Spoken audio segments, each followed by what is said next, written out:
పిఠాపురం నియోజకవర్గంలో ఏలేరు వరద కారణంగా పూర్తిగా రైతాంగం అందరూ కూడా పంటలు మునిగిపోయి నష్టపోవడం జరిగింది.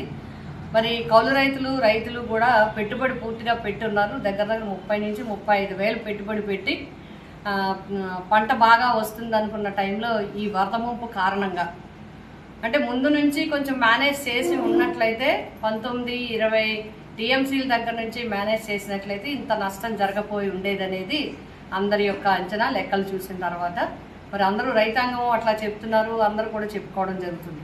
ఏది ఏమైనా కూడా రైతాంగం పూర్తిగా చాలా నష్టపోవడం జరిగింది. వ్యవసాయ శాఖ అధికారుల యొక్క రిపోర్టుల ప్రకారమే దగ్గర 30 వేలు పైబడి ఎకరాలు పంట నష్టం జరిగిందని చెప్పడం జరుగుతూ ఉంది. కాబట్టి దీన్ని పూర్తిగా ఆదుకోవాల్సిన అవసరం ఉంది. మరి వైఎస్ జగన్మోహన్ రెడ్డి గారు కూడా ఇక్కడ పరిస్థితిని అంతా కూడా తెలుసుకుని వెంటనే ఆయన స్వయంగా వచ్చి రైతన్నలను కలిసి, ప్రజలను కలిసి, అక్కడుండే ఇబ్బందుల్ని, కౌలు రైతుల్ని, అక్కడుండే మహిళల్ని, రైతు కుటుంబాలని, రైతు కూలీలని అందరినీ కూడా కలుసుకోవడం జరిగింది. అందరూ కూడా క్యాడర్ అంతా కూడా ఆయన వెన్నంటి ఉండడం జరిగింది. సుమారు 7 గంటల పాటు పర్యటన జరిగింది. 5-6 గ్రామాలు 2 మండలాల్లో పూర్తిగా తిరగడం జరిగింది. ఎందుకు ఆ మండలాన్నే ప్రధానంగా చేయవలసి వచ్చిందంటే నీరంతా కూడా కిందకి దిగిపోవడం జరిగింది. పిఠాపురం మండలం, గొల్లప్రోలు మండలం పంట పొలాలు పూర్తిగా నిండిపోతే మరి ఇంచుమించుగా ఎవరు చూడని పరిస్థితి. మేము మా క్యాడర్ అందరూ కూడా ట్రాక్టర్ల మీద, బళ్ళు మీద నడిచి కూడా అన్ని కూడా తిరగడం జరిగింది. తర్వాత ఇక్కడికి వచ్చిన తర్వాత ఇప్పటికి 5 రోజుల నుంచి నీరు ఉండిపోయి మాధవపురం దగ్గర నుంచి ఇప్పటికీ నీరుంది. మళ్ళీ 2 రోజుల నుంచి 4,000-5,000 చొప్పున నీరు వదిలేయడం జరుగుతుంది. దీనివల్ల పూర్తిగా ఇంకా రైతాంగం అంతా కూడా నష్టపోయే పరిస్థితి. వీరందరినీ పలకరించడం, వారందరూ వేలాదిగా తరలి వచ్చి జగన్మోహన్ రెడ్డి గారికి వారి యొక్క ఇబ్బందులు, బాధలను తెలియజేయడం జరిగింది. ఇది చూసిన తర్వాత అక్కర్లేని కూటమి నాయకులందరూ నియోజకవర్గ స్థాయి, రాష్ట్ర స్థాయి నుంచి అన్ని రకాల చాలామంది వ్యక్తులు, నాయకులు, పెద్దలు కూడా మరి రాజకీయ విమర్శలు చేయటం అనేది మంచి విధానం కాదు. ఎందుకంటే ఇలాంటి రాజకీయ విమర్శలు చేయటం వల్ల ఇలాంటి వరద పరిస్థితిలో నిస్సహాయ స్థితిలో రైతాంగం ఉన్నప్పుడు, వారు బాధల్లో ఉన్నప్పుడు, వారు ఆవేదనలో ఉన్నప్పుడు రాజకీయాలకి మరి అతీతంగా ఇక్కడ ఏం చేయగలము, ప్రభుత్వంలో ఉన్నవాళ్ళు ఏ విధంగా మనం ఆదుకోగలము అనేది మాట్లాడాల్సిన అవసరం ఉంది, బాధ్యత తీసుకోవాల్సిన అవసరం ఉంది. నేను రైతాంగాన్ని కూడా అందరినీ కోరుతా ఉన్నాను. రైతాంగం తరపున నేను ప్రభుత్వాన్ని కోరుతున్నాను. ముఖ్యంగా 2 నెలల పంట కాలం, ఇప్పుడు సెప్టెంబర్లో వీరికి నష్టం వచ్చింది.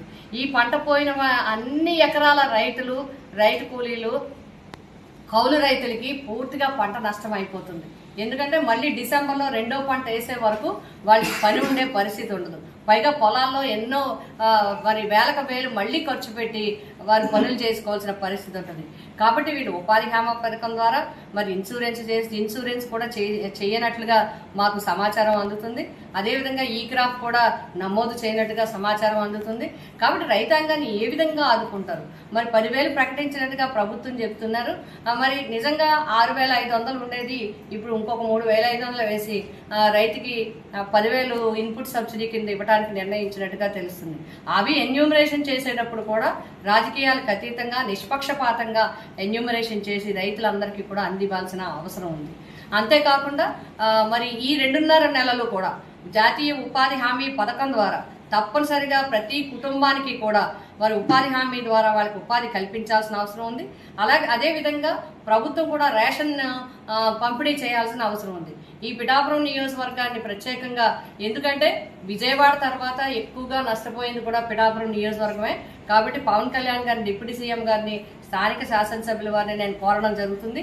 ఇది ప్రత్యేక పరిస్థితుల్లో మీరు ప్రత్యేకంగా తీసుకుని ఎన్యూమరేషన్ చేసి మళ్ళీ 2వ పంట వేసే వరకు రైతుల్ని, రైతు కుటుంబాలని అందరినీ కూడా అన్ని రకాల, దానివల్ల రైతు నష్టపోతే అనుబంధంగా ఉన్న అన్ని వ్యాపారాలు, చిరు వ్యాపారాలు అన్ని కూడా నష్టపోవడం జరుగుతుంది. అందరూ కూడా ఇబ్బందులు పడడం జరుగుతుంది. కాబట్టి రైతుకి కష్టం రాకుండా, వారికి ఏ విధమైన కుటుంబ పోషణకి ఏ విధమైన ఇబ్బంది లేకుండా వారు చూడాలని, అదేవిధంగా వీలైతే ఇన్సూరెన్స్ చేయించడం, ఈ క్రాప్ ద్వారా లబ్ధి పొందేలాగా రైతుల్ని చేయటం, ఇవన్నీ కూడా చర్యలు తీసుకోవాలని, రైతాంగాన్ని పూర్తిగా ఆదుకోవాలని చెప్పి నేను రైతులందరి తరఫున, పిఠాపురం నియోజకవర్గ ప్రజలందరి తరఫున నేను ప్రభుత్వాన్ని కోరుతున్నాను. ఎవరైతే మరి జగన్మోహన్ రెడ్డి గారు పర్యటనకు సంబంధించి అనేక రకాల విమర్శలు చేశారో వాటిని అన్నింటినీ నేను తీవ్రంగా ఖండిస్తూ మీరు ముందు రైతాంగాన్ని ఆదుకునేలాగా, పిఠాపురం నియోజక ప్రజలను ఆదుకునేలాగా చర్యలు తీసుకోవాలని చెప్పి మరొక్కసారి ముఖ్యమంత్రి గారికి నేను రైతుల తరఫున కోరి ప్రార్థిస్తున్నాను.